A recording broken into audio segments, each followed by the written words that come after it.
Muy bien, jóvenes ilustres, les doy la cordial bienvenida a esta segunda sesión. Realmente aprecio que vayan caminando y aquí pues ojalá y espero también que esta cápsula pedagógica les ayude para ir desentrañando de lo que es nuestra materia valores en lo común. Y precisamente este tipo de mundo, de lo que hemos visto, hemos estado revisando, es importante que no pierdan de vista que al final de cuentas se trata de que nuestra materia pueda dar certeza de lo que podamos ir haciendo, pero también de lo que podamos ir construyendo. Claro que ustedes me pueden decir, bueno, profesor, ¿qué es lo que se construye? Ahorita la vamos a ver porque curiosamente ya citando y organizando lo que es el módulo 2, vamos a ir viendo ya en esta pequeña cápsula pedagógica porque me parece que, ojalá te digo que me escuches, ilustre Jimena, ojalá que les ayude. Claro está que comprendo muy bien que tienen que trabajar, por eso no pueden estar en las sesiones, pero vamos a tener 5 clases todos los días jueves. Claro, la siguiente semana a lo mejor la pase para un día viernes porque tengo otra clase. Es cuestión de logística, pero no se preocupe. Muy bien, vamos ya con el módulo número 2. Aquí viene ya un concepto de identidad. ¿Qué significa identidad en el lenguaje etimológico? ¿Realmente cambiamos a lo largo de la vida o no? Si todo cambia en el mundo, ¿por qué razón hablamos de aspectos que no cambian en el ser humano? Por eso es importante que en este tipo de módulo, en este tipo de seguimientos, se pueda ir viendo y claro está, visualizando de lo que podamos ir haciendo. Pues bien, en esta pequeña cápsula pedagógica me hubiera gustado que me hubieran acompañado, pero claro, tienen deberes y lo comprendo muy bien. Muy bien, vamos a ver ya el módulo 2. ¿De qué va estas ideas? Muy bien, vamos a ir caminando. No lo olviden, jóvenes, que está por ahí el calendario de actividades que ya se los mencioné en la primera sesión. Ese calendario de actividades viene la fecha de entrega de las evaluaciones. Le estoy haciendo retroalimentación a cada uno, por supuesto que sí. Por lo tanto, les pido que no se precipiten. Vayan con base a la evaluación y al calendario. Recuerden muy bien qué significa la palabra prudencia en el lenguaje griego. Significa phronesis. La prudencia se puede decir que es un término medio. Claro, usted me puede decir, bueno, profesor, qué difícil es el término medio, ¿no creen? Muy difícil y sobre todo causa angustia. ¿Cómo, profesor, que el término medio? ¿Qué me está tratando de decir? Es una parte, en efecto, difícil, pero se puede lograr. Por lo tanto, les pido que las propias evaluaciones la vayan haciendo con base al calendario de actividades, de entregas para que no la pierdan de vista, por favor. Entonces, eso es parte precisamente de ese mismo caminar totalmente intelectual. Muy bien, voy a continuar aquí en todo esto. Jimena, qué bueno que estás nuevamente por acá. Espero que me estés escuchando. ¿Me escuchas, Jimena? Espero que así sea. Sí, sí lo escucho, profe, solamente que tengo problemas con mi internet un poco. Por eso me saca y vuelvo a entrar otra vez a la clase. No te preocupes, Jimena, con mucho cuidado por ahí. Veo que vas en la periferia, ¿no? Con mucho cuidado, Jimena. No voy entrando a mi casa. Ok, pues muy bien, qué bueno que ya estás llegando a tu casa. Mucho cuidado y espero que esta clase te ayude y sea también un agrado intelectual, que vayas descubriendo nuevos conceptos. Muy bien, prosigo. Este es el módulo 2 que vamos a ir viendo. ¿Y qué dice el módulo 2? Muy bien, vamos a ir viendo este ecosistema de ideas, este tipo de argumentaciones, de conceptos, de descripciones. Aquí en el módulo 2 se va a hablar de la autoestima, ¿qué es la autoestima? Se va a hablar también de la identidad. ¿Qué es la identidad? Todo el mundo habla, es que tengo identidad, es que no la tienes, es que sí la he perdido. ¿Qué es la identidad? Se va a hablar también sobre el tema del amor. Para eso les voy a platicar la historia, dos historias. Uno de un libro que se publica en el 385 antes de Cristo, llamado El Banquete. Una cena, como si fuera una cena de Navidad, una cena de amigos, de amigas. Así sucedió y les voy a platicar quién estaba ahí. Estaba un hombre llamado Alcibiades, Sócrates, etcétera, etcétera. Les voy a platicar esa historia. Muy bien, de entrada ya en lo que es la etimología grecolatina, hemos visto ya algunas palabras que nos han sorprendido totalmente. Por ejemplo, la palabra libertus. La palabra libertus significa en latín libertad. La libertad es llegar a ser, no ser. Eso es libertad. Es decir, no estamos definidos ya. Por eso podemos actuar y cambiar lo que no nos gusta. Y claro, adquirir algo que no tenemos, como es el tema de nuestra, o en el caso su universidad. Corregir defectos. De eso se trata. Punto de vista de la libertad, libertus. Hemos visto ya la palabra de ética. Significa en griego ethos. Significa una reflexión sobre uno mismo. Ethos significa carácter. ¿Qué estudia la ética? Estudia lo que va a pasar, no lo que ya pasó. Eso es el estudio de la ética. Un ejemplo, le recomiendo ampliamente el libro de Robinson Crusoe de Daniel Defoe, una obra fantástica donde Robinson Crusoe tiene que sobrevivir con su propia ética, déjeme decirle. Tiene que vivir para sí mismo. Y al final de cuentas, este libro, al igual que otro libro que se llama Meditaciones sobre el Quijote, de mi colega filósofo José Ortega y Gasset, menciona que soy yo y mis circunstancias. Si yo no salvo mis circunstancias, nadie la hará. Es decir, la ética es tuya, tu vida es tuya, la percepción del mundo es tuya. ¿Qué significa esto? Que nadie más va a vivir la vida por ti. No pienses que alguien te va a rescatar de tu miseria, es que no soy feliz. No, no, no, no. Todo, claro. Hay apoyo moral, por supuesto, y apoyo de especialistas, etcétera, claro que sí. Pero al final de cuenta, la vida es propia. Tu vida es propia. Vivir, en efecto, también es complicado, ¿no lo creen? Muy bien, dentro de este módulo 2, jóvenes ilustres, ojalá que les sirva esta cápsula, van a ver ya algunas tentativas muy importantes. Por ejemplo, ¿qué significa identidad? La palabra identidad viene de la lengua clásica latina. Claro, mucho se ha dicho que la lengua muerta. Me parece que no, porque lo estamos hablando, ¿no lo creen? No es una lengua muerta. Yo diría que ha resucitado. Bien, la palabra identidad significa idem, idems. ¿Y qué es idems? Lo que se repite siempre lo mismo, lo que se repite siempre igual, es lo que significa identidad. ¿Cómo es posible eso? ¿Cómo que se repite siempre lo mismo? Si yo ahorita he cambiado, estoy más grande, me ha salido a lo mejor barba, me ha crecido el cabello, pues estoy un poco más alto, etcétera, alta, etcétera, etcétera. ¿Cómo que se repite siempre lo mismo? Se supone que ya no somos los mismos desde que nacimos, desde ese proceso de neotenia, como se dice en antropología. ¿Cómo es posible que lo que se repite siempre lo mismo? Ahorita vamos para respuesta. Para esa respuesta vamos a tener que apelar a la filosofía, como siempre lo estamos haciendo en Seminario de Valores en lo Común. Muy bien, dentro de esa identidad de lo que soy yo, vienen también muchas preguntas. ¿Realmente soy yo lo que quiero ser? ¿Qué quiero ser en la vida? ¿Qué es lo que quiero ser? ¿O será acaso que soy lo que otros han hecho de mí? Esa frase se la debemos a un filósofo llamado Jean-Paul Sartre. Si alguien quiere leer a Jean-Paul Sartre, adelante, El ser y la nada, A puerta cerrada. Tiene también textos de análisis filosófico, que eso puede ayudar, en efecto, para ir pensando lo que es nuestro tiempo. ¿No será acaso que somos producto de la cultura? Ahí está el gran debate que la vamos a analizar ya más adelante con la ideología del género. Si somos nosotros producto de la cultura o hacemos la realidad, entonces yo puedo ser lo que yo quiera ser. Entonces, ¿dónde queda la identidad? Si ahora soy mujer, el día de mañana soy perro, soy un árbol, soy una piedra. ¿Qué pasó con esa identidad en principio? Porque identidad significa lo que se repite siempre igual. Se supone que ya no soy igual.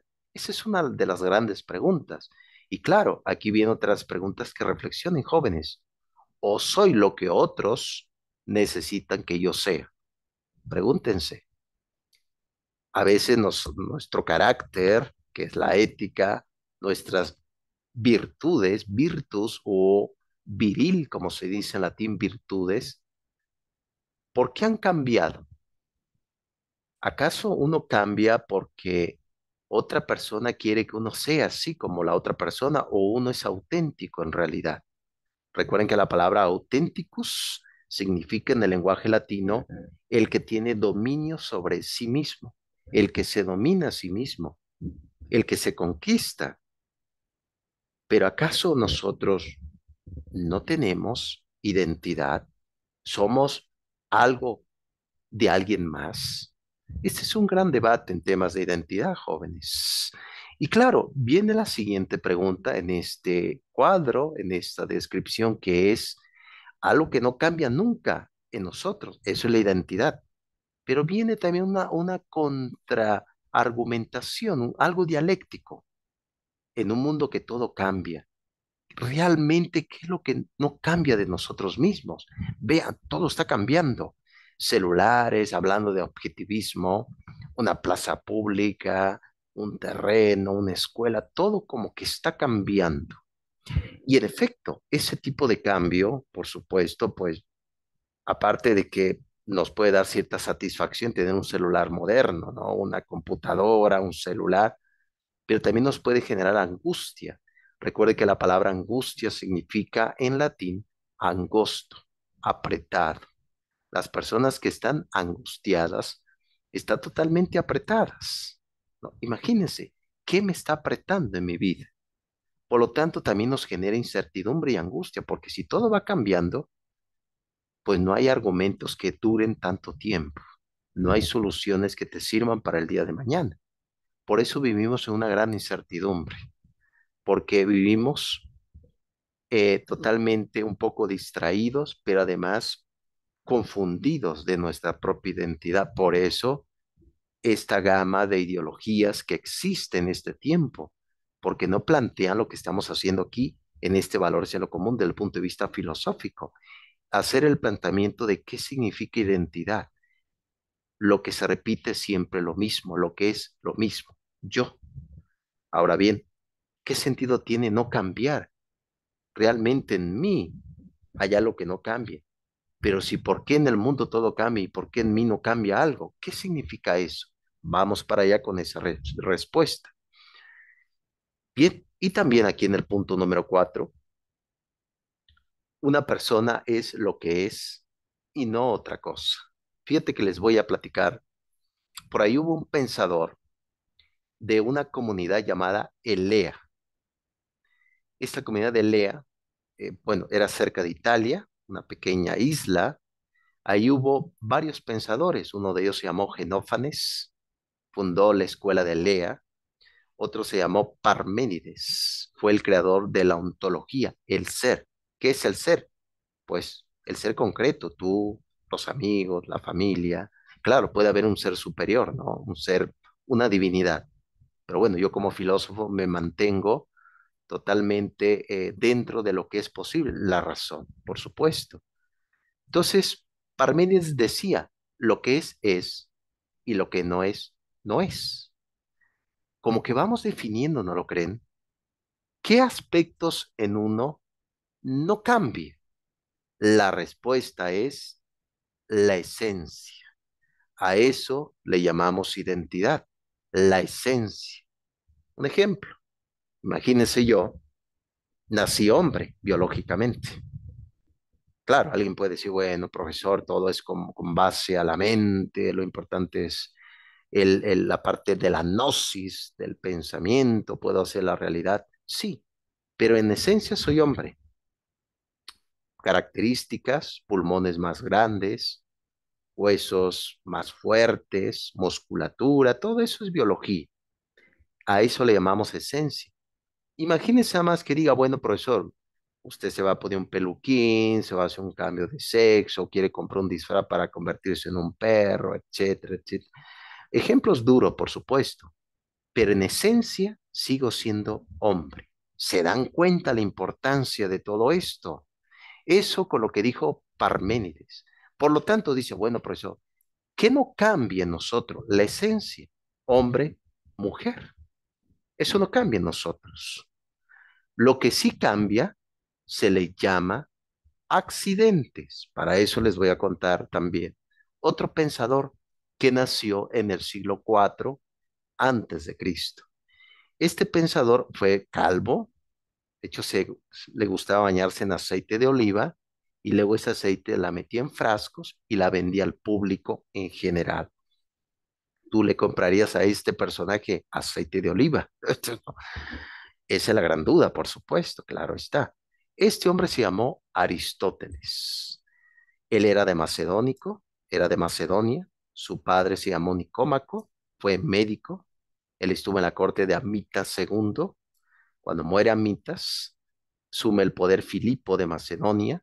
Filipo tenía un joven muy rebelde, como estos tiempos, andaba corriendo, muy rebelde, etcétera, etcétera. El propio Filipo le pide a Aristóteles. Aristóteles tuvo en la Academia de Platón. La academia significa academo, que fue dedicado a este héroe de las Olimpiadas. Por eso le llamó academia. Como decía una frase afuera de esta universidad de Platón, que nadie entre aquí si no sabe geometría. Una vez muriendo Platón, tuvo 20 años Aristóteles ahí, muere Platón, deja a su primo, bueno, a su sobrino Espiosipo a cargo de la universidad y Aristóteles se va con el propio Euclides, no el matemático, sino otro llamado Euclides, el filósofo, se va por ahí. Y Filipo le pide que sea maestro del propio Alejandro Magno. Por lo tanto, el propio Aristóteles escribió un libro, bueno, escribió varios textos, pero un libro sobre metafísica. Son 14 libros. Metafísica que estudia el ser en cuanto que ser. Es decir, detrás de una persona, por ejemplo, pongan Pedro. Pedro tiene ropa, tiene cabellos. Ese es accidente, según Aristóteles. ¿Qué son los accidentes? Los cambios que uno va teniendo en la parte corporal. Te crece la barba, a las mujeres les crece el cabello, se vuelve un poco más alto, etcétera. Esos son accidentes. Eso sí cambia a la persona.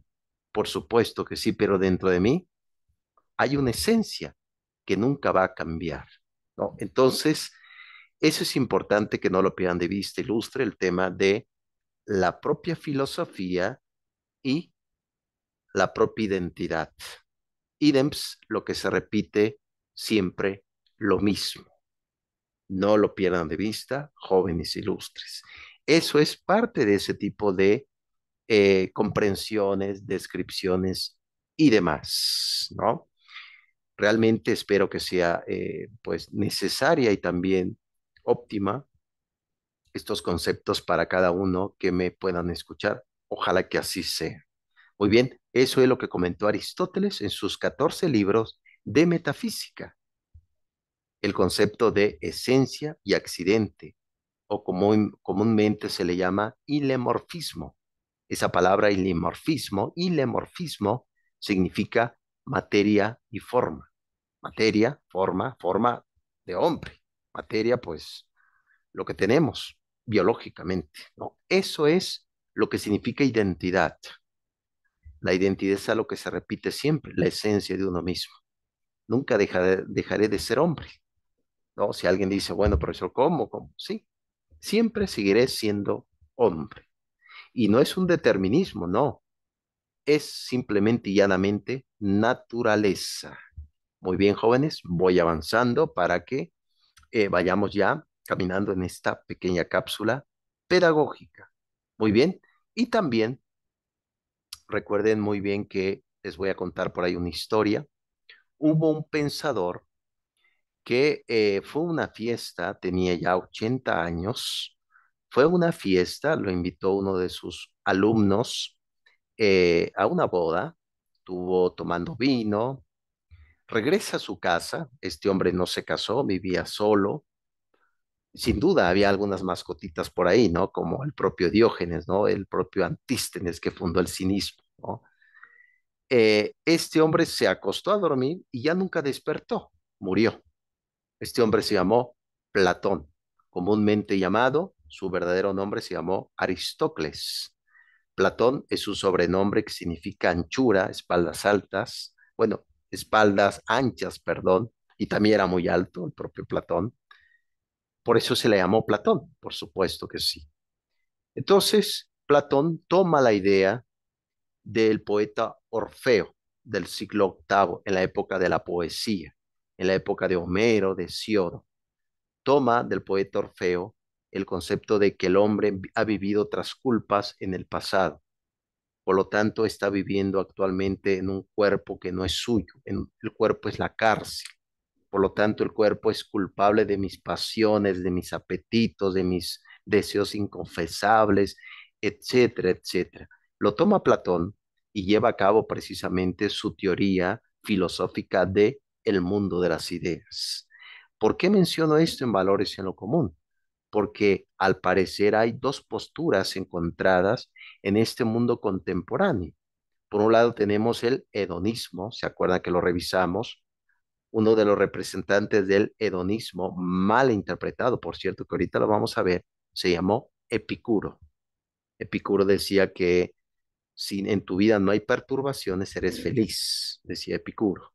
Ese es el hedonismo, el culto al cuerpo, como vivieron los espartanos, ¿se acuerdan? Siglo V, en la guerra del Peloponeso.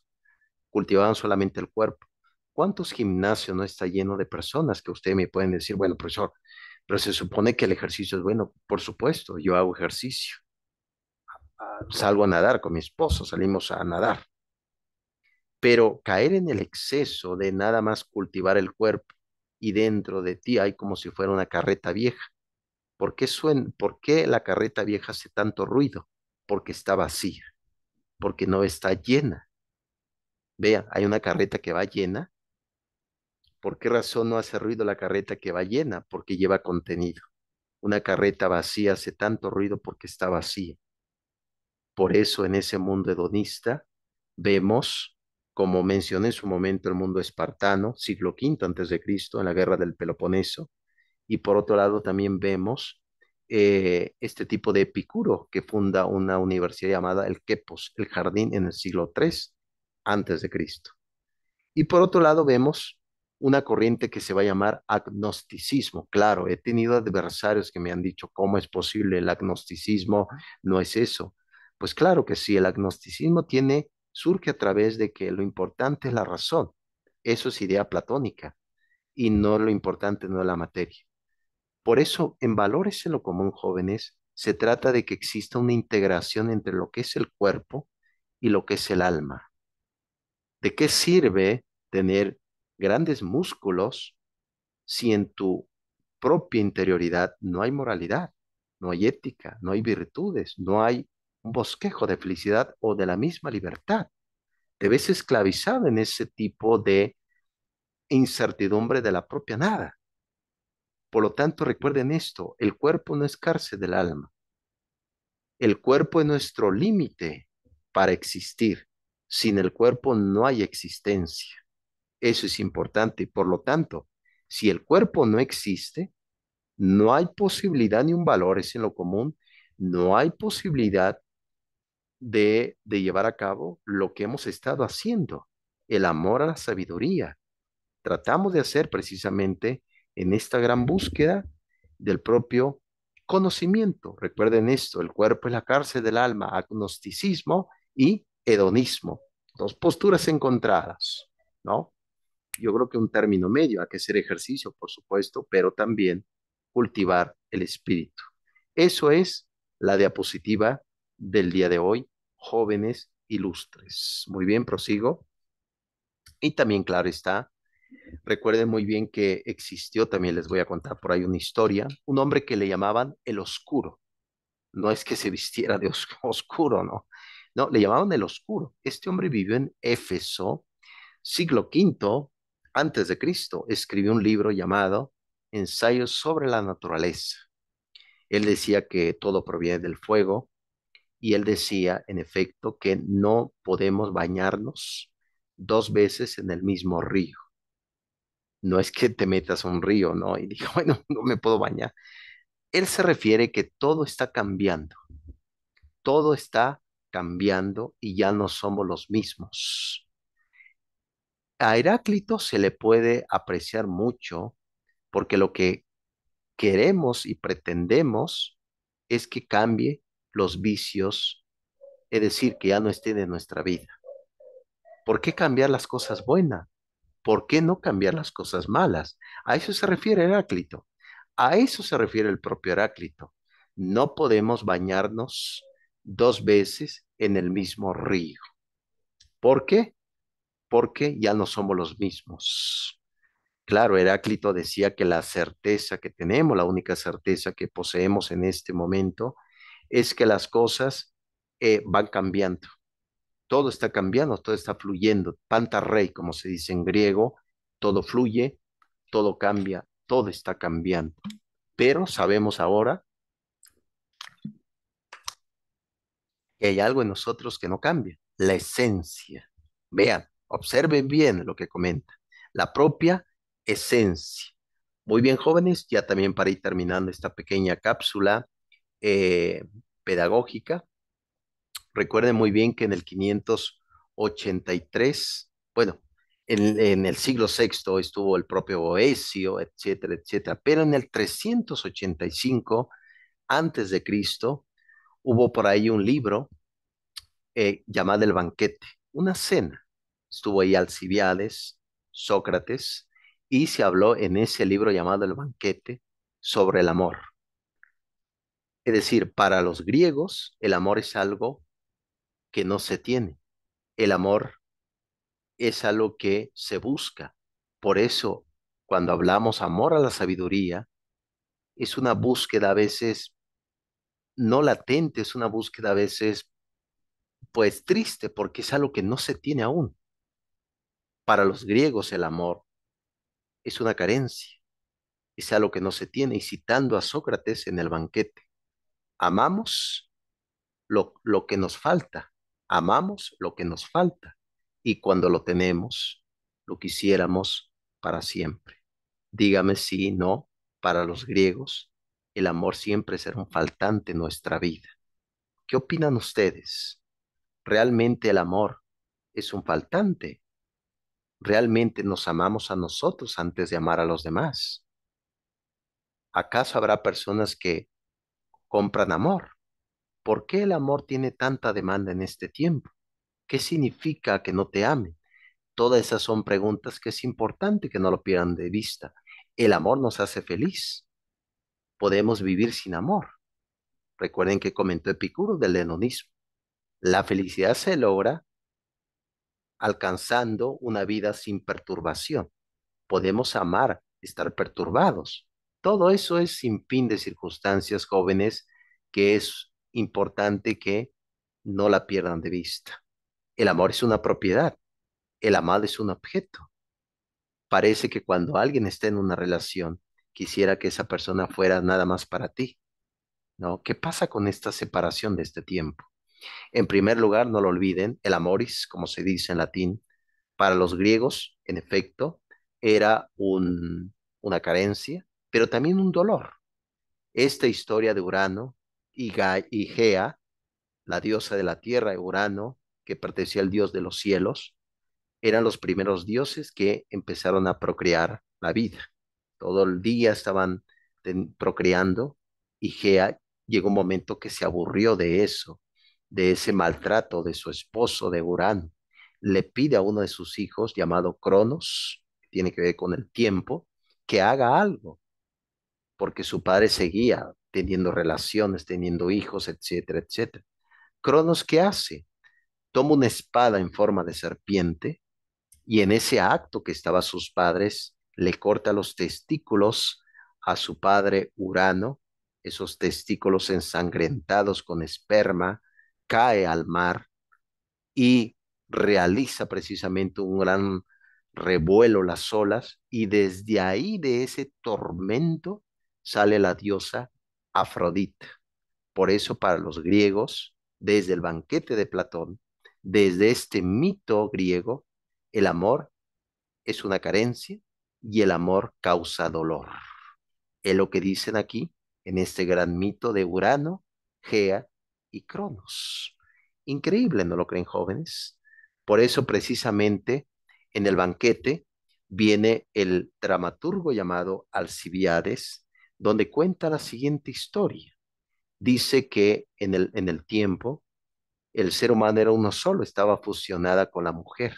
Eran uno solo, tenían 4 brazos, 2 caras, etcétera, etcétera. Entonces, eso provocó que Zeus se preocupara mucho porque tenía mucho poder la persona, el ser humano en su esencia.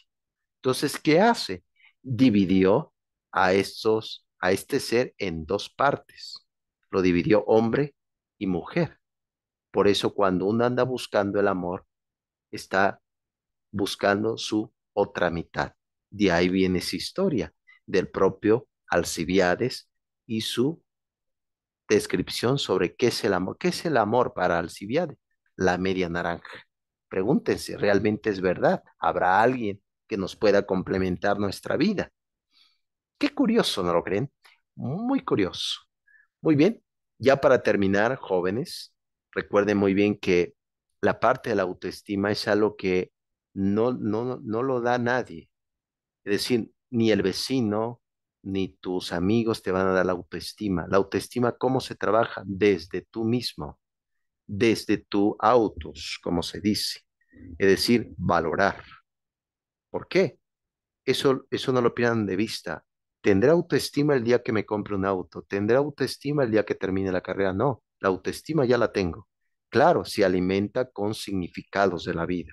Pero la autoestima, ¿qué es? Es un acto personal, es una acción racional, es una descripción propia de qué, para darle significado a lo que es la propia existencia. A eso nos referimos como autoestima. Muy bien, prosigo y ya para terminar, jóvenes, la cápsula del día de hoy. La siguiente semana vamos a tener clases, otra, la tercera sesión. Espero que me puedan acompañar, jóvenes, y si no es así, yo les voy a grabar eh, una cápsula filosófica, por supuesto, de valores en lo común. Ese es el resumen del día de hoy. Este resumen les va a ayudar mucho para contestar la evaluación de la semana número 2. Analicen bien. ¿A qué nos referimos con estos pilares? Aprender a ser, aprender a hacer, es decir, saber quién soy, ¿no? Recuerden esto, la vida está hecho de aspectos concretos. No idealicen la vida, viven la vida. No idealicen su propia existencia, viven a qué vivir lo que es nuestra propia existencia. A eso precisamente le llamamos una vida de esencialismo. A eso se llamó la teoría que vimos el día de hoy, esencialismo, que todo está hecho de esencias. Una piedra es una piedra, una flor es una flor, no puede ser un caballo. Se dan cuenta, a veces los problemas axiológicos de este tiempo van de la mano perfectamente con mucha confusión y esa confusión también va ocasionando una gran incertidumbre en todos los detalles, sobre todo en gran y grandes preocupaciones para este tiempo. Bien, jóvenes, espero que escuchen a este viejo filósofo el día de hoy con algunas reflexiones. Recuerden esto, hay cosas que no cambian en nosotros, pero hay algo que sí. A eso le llamamos accidente. Bien, jóvenes, cuídense mucho y subo esta cápsula a mi canal de filosofía y les comparto para que algo pueda ayudar para ir pensando sobre todo el punto de vista de lo que es la reafirmación de la propia existencia. Muy bien, jóvenes, me despido y, como se dice en latín, pax vobiscum, que la paz racional sea con todos. Hasta pronto.